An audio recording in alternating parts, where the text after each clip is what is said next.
Welcome to episode 24 of the Business Leaders Coach podcast. My name is Toyoshi B, and on this podcast, we want to help business leaders, entrepreneurs grow their business so it can flourish. And on this particular episode, I want to talk about skills needed for the 21st century. Now, in the last podcast episode, I talked about the mindset shift that is needed for leaders. Today, I want to talk about the specific skills that are going to be of high value as we continue in the 21st century. And there are a lot of reasons why it is highly important that we take note of what is taking place. Now, all that's taking place right now is prior to this pandemic, a lot of the research that I'm going to talk about, but it would highlight how the current situation perhaps might speed things up even more.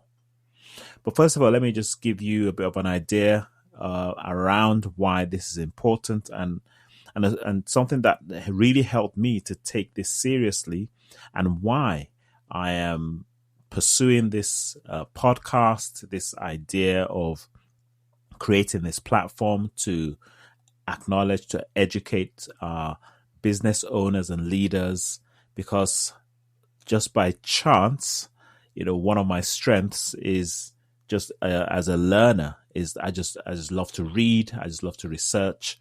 And one of my own strength finders is futuristic, which is that I can also, whether it's a gift, whether just sort of look into things and have an idea of what's going to happen in the future. And in 2018, I was working on a leadership course that I was developing. And my colleague, my project manager, had assigned me and said, well, let's design something that is not the norm. Let's design something that's going to push our participants to start really thinking about the future. And this was in 2018. And so I came up with a few ideas, and then it's like, well, let's still push ourselves forward, because the participants were a group that we wanted to really set them up for the future. It was more future leaders and people who were training so that they can become future leaders, not just in today. And I came across an acronym which I hadn't heard of before at the time, called VUCA. And some of you might have heard VUCA, but VUCA stands for volatility, uncertainty, complexity, and ambiguity. Some big words, aren't they? But it was an acronym that was coined in the 1990s. Now, what happened with the American army was that they found in the 90s that the world has drastically changed, and how they were running the army was very hierarchical. And what they found was that they were slow in making decisions, while the enemy had a different structure where they were individually empowered to make rapid decisions. So you could imagine what that looks like. And this obviously is also sort of points back to my previous podcast, if you want to listen to that, on 21st century leadership mindset that is needed, the mindset shifts that you need to make. In particular, it's called the Mindset Shifts to Become a 21st Century Leader. And you can listen to that. That's episode 23. Definitely listen to that, because that will give you some context to what I'm about to say. But at the end of the day, what the US Army found was that things were not just working. And this was in the 90s, just remember. But the term VUCA was not as popular in the 90s, even though the US Army started to make rapid changes around how they were training their individuals. They were training the soldiers to really be independent and independent in terms of training them to be able to make choices for themselves, training them to be able to work as smaller groups and teams, and that small group and team can rapidly make decisions rather than having to always go up the food chain. Now, in 2000, early 2000, after the 9/11, this is where the whole VUCA idea became a lot more popular within certain parts of the world. And in 2008 and 2009, again, a repeat around that same challenge that things are just not as certain as they used to be. Now, you can obviously see that this is now the world that we're in. In the past, we could say we were pointing towards this, but now we can actually say, no, the world is volatile. The world is uncertain. The world is complex, and the world is ambiguous. And unfortunately, not many of us have taken that journey. So while I put that program together, it was interesting for me to find that we now needed to train our leaders to become a lot more agile. And that's the reason why, for instance, you would see that agile project management has become almost like a new thing, but it's the way things actually are going to work. Out of this has also come things like the lean startup method. So if you've been a follower of this podcast, you know that the original title of this podcast was Leadership for Startups. And in my own understanding and research and working with, startups and figuring out what's the best thing, the lean startup methodology, which again, you'll find out is an agile approach, is the methodology around, because of the VUCA, because things are volatile, uncertain, they're complex and they're ambiguous, you have to have a different framework as you're working on your projects. So you can't do the waterfall thing, and you need it when it comes to building a business. You can't have your 5-year projections that's all just in an Excel sheet and say we're going to turn over 2 million in year 5 or whatever. You can't do that anymore. You've got to have a feedback loop. Now, all this has also influenced how we work. And as you know, there are two sides of this spectrum moving into the future. One is that we are definitely going to a more autonomous environment. We are going into a more automated environment. And so even if you are a small business or medium-sized business owner, you've got to factor in that certain technologies are going to come in that will not require you to hire people to do certain things, right? And that means that's a good side of things, which is that, and if everybody's using it, then there's a high chance that even the cost of that technology might not be as expensive. When you think of some of the things that we're able to do now with videos, for instance, just use that as an example, where you can just edit, you can have a really good software that can do things that you just couldn't do 10 years ago, 20 years ago. So when you think about things like that, then you know that, okay, things are really changing. So this now is going to influence the workforce. I have consulted and worked with recruitment companies, a recruitment company that is in the STEM market, and I know for sure that things are changing. And this comes from first-hand experience. But one of the things that we might not be aware of is that research is consistently ongoing. And so the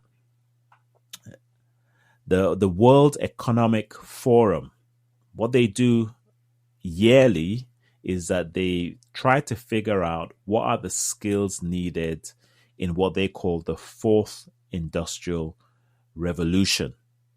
Now, in 2015, they came up with a list, and it was, I'm going to read out the list for you. It was complex problem solving. It was coordinating with others. That was number 2. It was people management. Number 4 was critical thinking. Number 5 was negotiation. 6 was quality control. 7 was service orientation. 8 was judgment and decision making, 9 was active listening, and 10 was creativity. Now, I read that list for a reason. Don't have to, take notes on it, because I want to bring to you what they've found to be the 2020 list. Top skills in 2020. Number 1, complex problem solving. Exactly the same as 2015. And when you look at all that's going on right now, isn't it amazing to be able to say that when I was putting this package together, this course together in 2018, and I, stood there with my participants and said, if you're going to be a leader of the future, one of the things that you need to master is complex problem solving. In fact, we played some activities in the module. We did some activities that was all about trying to solve problems quite quickly. And you look at what's going on right now, and you could imagine if one of my participants was in the biotech industry, how that person right now is needed. That person will be equipped with the thinking that this is exactly what I was trained on in 2018, right? And this is something that as a business leader, you need to have under your belt, because right now you are facing a complex problem. It's not straightforward. So you need to have that critical skill, that whole skill of knowing how to solve problems. But that was number 1. Number 2, critical thinking. Critical thinking was number 4 in 2015. Critical thinking is number 2. And by the way, this list came out towards the end of last year. It wasn't due to the current pandemic, and it's always interesting to see some research that sort of highlights how these things are so important. Critical thinking. You can imagine what each country is going through right now. Who are the people that are of value right now? It's a person who has that ability to think through some of these challenges. Critical thinking. I'm going to really emphasize this point because I've got something at the end of this podcast that I just want to highlight and tie this into, so that you can see that critical thinking just doesn't come about, as you don't have to. It's almost like, I don't have to work on my critical thinking. I'm just gifted. No, critical thinking is a daily habit. And number 3 is creativity. Again, we know that there are levels of thinking. We know that if you're going to learn anything, there are something called Bloom's taxonomy, which if you know much about how learning works, you find out that Bloom's, when he did his own research around how people learn things, he came up with a hierarchy of learning, and it's been modified a bit, but it still follows the same principle. And the Bloom's taxonomy is about how when you train somebody, when you teach somebody, like the first way to teach somebody will be for them to remember. And this is where you have you memorize the thing. And that's why, memorizing things is a starting point. It's like level 1. Right. But then the next level is understand, which is that you would then understand, which means that you're able to explain that concept to somebody else. The third is apply, which is that not only can you explain it to somebody else, but you can actually apply it. And that's when we train people, that's kind of like the level that we normally will get to, which is that we just want you to apply. So this is why sometimes when you go into a training environment, there will be role plays and opportunities to demonstrate the learning. And that's the application. Level 3 is what it's called. But then there's another level, which is analyze. And what that means is that this person is not only able to apply the learning, but they can analyze it in terms of they know why we did this, and they know why we also took this angle. They have a sense of understanding it at another higher level, and they can sort of break it down. And then the next level is evaluate, which is that not only can they apply it and not only can they analyze it, but they can also evaluate. And what that means is that they can justify a stand or decision. They can appraise. They can actually now start to judge somebody else. They can turn around and say, well, this person, yes, they understand it, but based on what I'm seeing, they can judge. They can make judgments on this concept now, right? And that's almost like the highest level that will be on that particular concept, right? I hope I'm not losing you, but this is quite important because the next level is create. And what that means is that they can produce new or original work. So that could be a starting point. So when you think about how sometimes, we learn certain things, maybe you read a book, you find a concept, you teach somebody how to do something. Let's say sales, for instance. You teach somebody how to sell, and they know that they need to ask certain questions. They need to, demonstrate the product or the service, and that person can go through. I remembered what I needed to say. I understood what I needed to say. I can apply it. Now I can analyze it, and that's where you're now getting some real engagement, right? And then you can evaluate, which means that you can break it down, you can pull it together, you can judge somebody else on how they are doing in this selling process.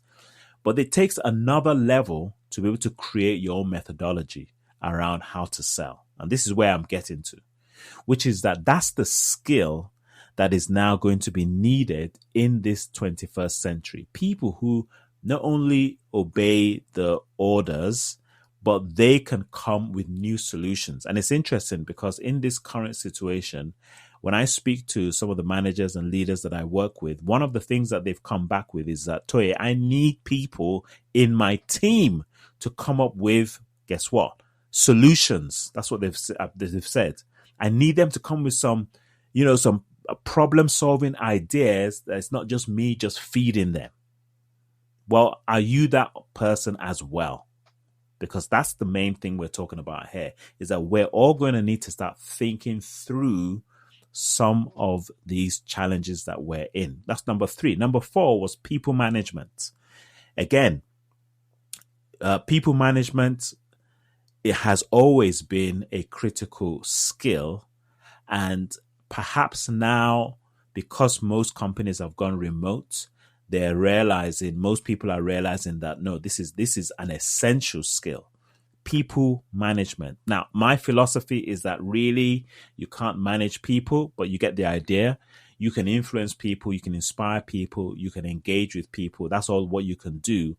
And what you would find, right? And you can check this out. I think it was either November or December, an article in Harvard Business Review revealed in bold that we now need the new terminology for a leader or a manager is to be a coach, and that has always been my philosophy. That's why business leaders coach is what this is all about, because if I'm going to really influence you, I need to be your coach. You see, I need to get you to think.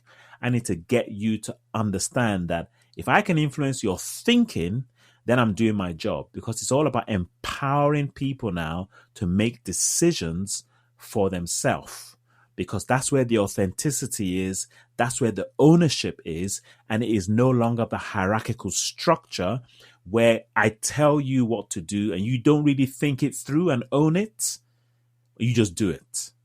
And this is where the people management skill comes in, which is that if you're a leader, if you're a manager, if you're a business owner, an entrepreneur, and you want to influence people, your people management skills are highly essential. And in the diverse world that we're in today, if you are not able to engage with diverse people from different backgrounds, a global economy that we're in, it doesn't matter. If you have a small business or small team, you're going to find out that the 4 people that you have in your team are all different. And you're going to need to have that ability to be able to engage with each one at their level and bring them and empower them and bring them along with you on the journey. Number 5 was coordinating with others. Again, similar to people management, but this is now more collaborating, understanding that we now live in a global economy. And so you're going to need to be able to have the skill to be able to coordinate with others, working well in teams. That's an essential skill. Number 6 was emotional intelligence. Again, this links into the people management because you can't do the two. You can't do one without the other, right?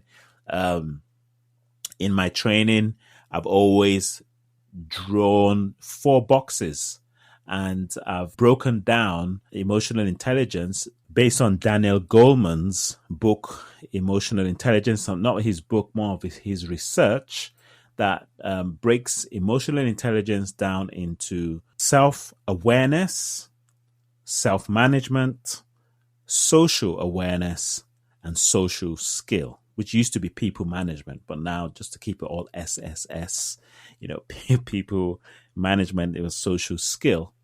And there's a method around how you build your emotional intelligence. And I'll normally, ask my audience, where do we start and where do we end up? And I can talk about that another time. But emotional intelligence absolutely is a highly valued skill. I was speaking to a friend the other day, and he was telling me about how a manager decided to change people's job titles just randomly without even informing them. This person was warned, and they just went ahead and did it. And the impact it had on that organization was immense. This is just one small decision, but not having the emotional intelligence to be able to engage and talk through and give the reasons why. And you can see why having sound advice, having soundboards, having a coach, having somebody who's there to you can bounce things off is essential. Because sometimes you're not thinking in the way that other people are receiving. And so when there's a lack of emotional intelligence, you could end up making certain decisions that are costly. That's number 6. Number 7, judgment and decision making. Again, you find that this is sort of linked with the Bloom's taxonomy, where I talked about evaluating. Having that skill to be able to make a judgment call, the skill to be able to make good decisions is a highly essential skill.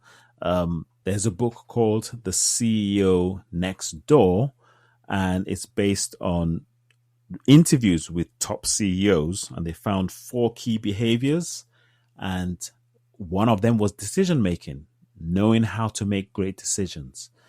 Even though sometimes it's the wrong decision, sometimes it's simply just when the decision was made, that was the key skill, being able to make decisions quickly. So that's number 7, judgment and decision making. Number 8 is service orientation. I've always had the philosophy of what I call the golden rule. And in fact, long time ago when I used to sell, I had that as my own principle. The golden rule selling is what I called it. And I think that whole service orientation is becoming more and more well known, which is that if you're in business, you're there to serve your customer. But you'd be surprised how that hasn't completely transcended among all people. And some people are still thinking in a very transactional way that as long as I'm getting what I want from my customer, which is as long as I'm making money, I don't really care. Well, that's going to really damage any organization. And so if you're hiring, you should be hiring service-oriented people. Number 9, negotiation. Now, the 2, funny enough, you might think, well, service orientation, some people have a misunderstanding of what that means. And that simply means no negotiation, just give everything away. But actually, the skill of negotiation is highly valued. It has dropped down from 2015. And I think that will be because if you're doing all the other skills, you find out that negotiation wouldn't really be too much of a problem, because most of the time, if the if the environment that you're in is a win-win situation already, negotiation it takes the shortest time to negotiate. And a good example of that would be to read the book Speed of Trust by Stephen Covey. Now his son. I think it's Stephen M.R. Covey. And he talks about how when trust is high, everything happens rapidly when the trust is high on both parties. And he gives some great stories about how billions of dollars of deals have been simply just signed in the shortest amount of time with least negotiation. So this is the reason why I think it's dropped down to number 9, because if we're doing all the other things, the people management, the emotional intelligence, the judgment and decisions, the coordinating with others, you find out that negotiation becomes a bit less. Now, it's not that one person has to have all these skills, but if we're creating a culture where these kind of skills are being demonstrated, you find out that that will be the case. And then the last one is cognitive flexibility. Cognitive flexibility. So another word for what I would say is being adaptable or being agile. Again, coming back to what I started off with about VUCA, the ambiguity, the actual solution to ambiguity environment that we're in is to be adaptable. Again, coming back to the CEO next door, the second one of the other skills of the top CEOs was adaptability, was being able to adapt rapidly, due to situations at hand. And so these are the 10 skills for 2020, which I would say is the 21st century. Now, it could change, obviously, because I've just honed it in on this year. And the World Economic Forum, they do update this skill. I think it's almost every year or so. And so it could change. But for now, where do you sit with these skills? I'm not sure. I don't think that everybody can be great at all of them, but it's definitely something that we all need to be working towards. So again, I'll just read out. In fact, I'll put a link to the page where these skills are. And I'll also put it in the show notes. I'll put a list on the show notes as well. And if you can't find it on the app that you're listening to this podcast from, whether it's Spotify or iTunes, it will be in the show notes. But you better just go to businessleaderscoach.com/podcast, and you'll be able to see this episode 24, and you see the list there. And you also see a link to the actual page of where this is on the World Economic Forum. So just to wrap up here, how can you develop these skills? Because if you're listening to this is not just skills for you to be looking for in people that you bring into your team, which I think is absolutely essential, right? Let's start with you. And this is one of the conclusions I came up with in putting together this lead module to the VUCA situation, was that at the end of the day, the only thing that you can control is yourself. Now, you might not know how huge what I just said is. And I'm just going to pause here just to say this one more time, to say the world that we're in is VUCA. It's volatile. It's uncertain. It's complex, and it's ambiguous. And that is the way it is. And this was my conclusion. In 2018, I realized that this is it. And I thought to myself, well, what is the solution? What really is the solution to this world that's chaotic? And I came to this conclusion based on other things that I've read. One of my mentors, John Maxwell, has this quote, which is that the success of your day is based on your daily agenda. And as I thought about the whole complexity, and as I read these different books, and I read about these, CEOs, for instance, from the CEO next door, And I read all the things that these people were doing, and I started to study what are some of the success habits that people have.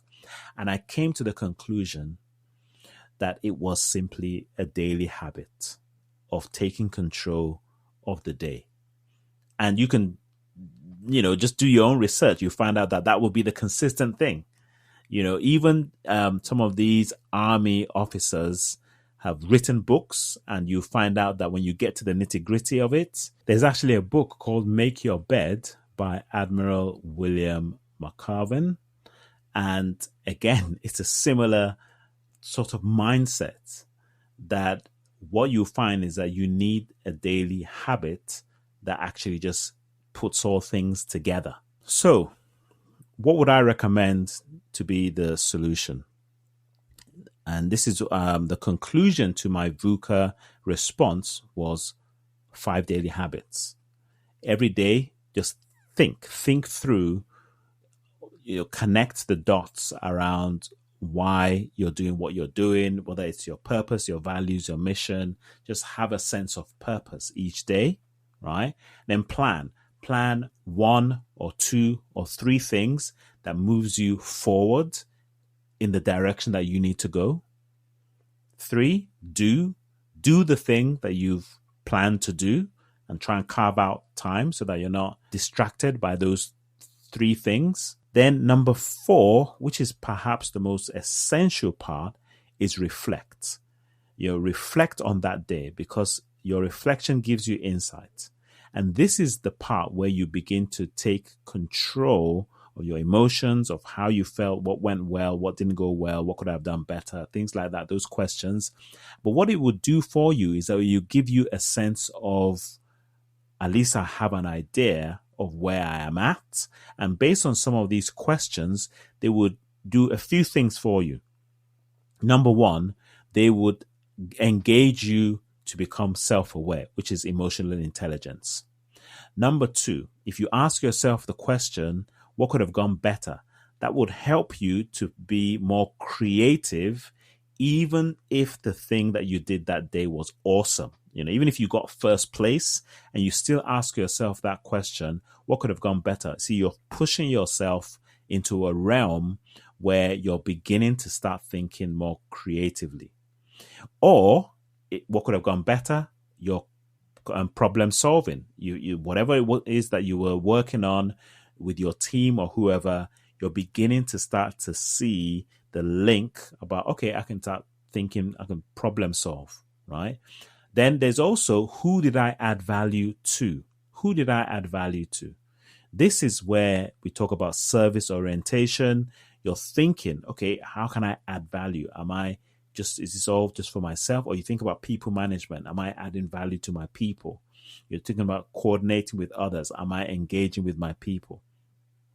So these are 3 simple questions that you can ask when you reflect. But in addition to that, then there's also learn. What did I learn today?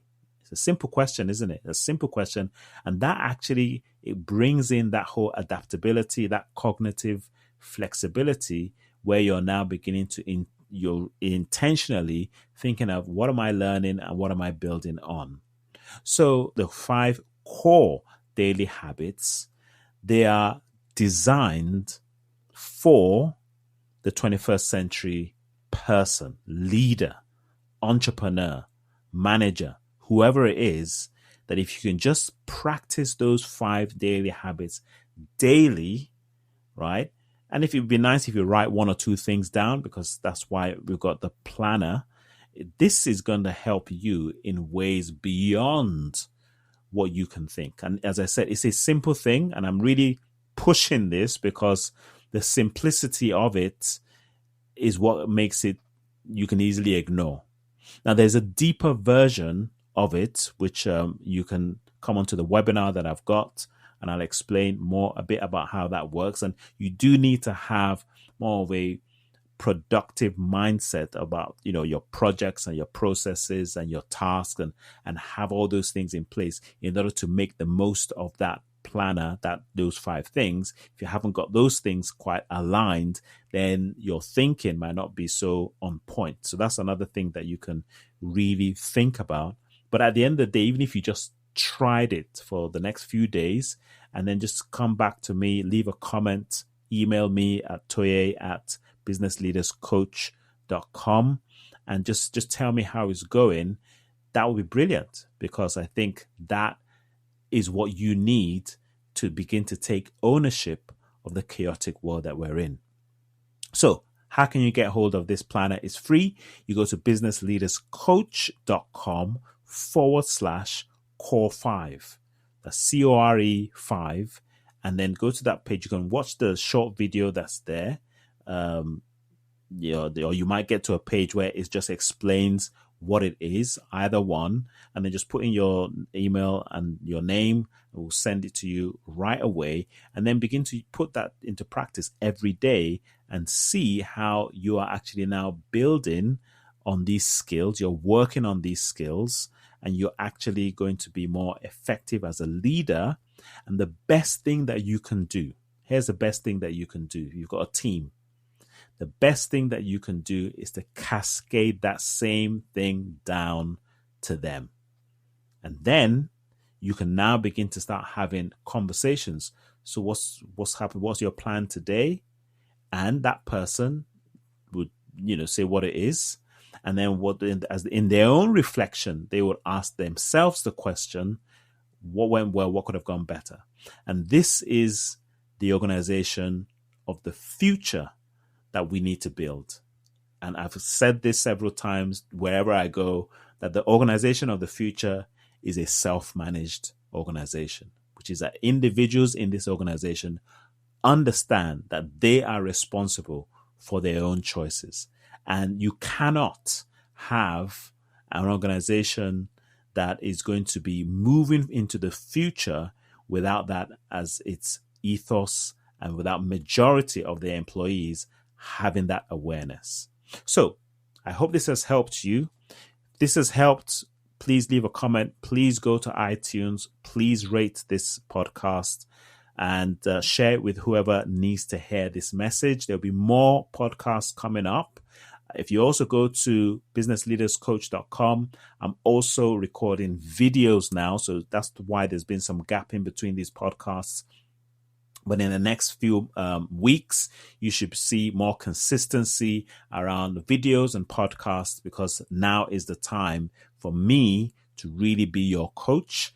And let's get this word out there. Let's really equip business leaders, owners, entrepreneurs, especially of small businesses and medium-sized businesses, as we go through this pandemic together. It is going to be challenging, but there is an opportunity as well. And I definitely want to be your coach as we go through this together. So thank you very much for listening. Go to businessleaderscoach.com/core5, download the 5 Core Daily Habits Planner, and let's get moving to your success. Thank you very much.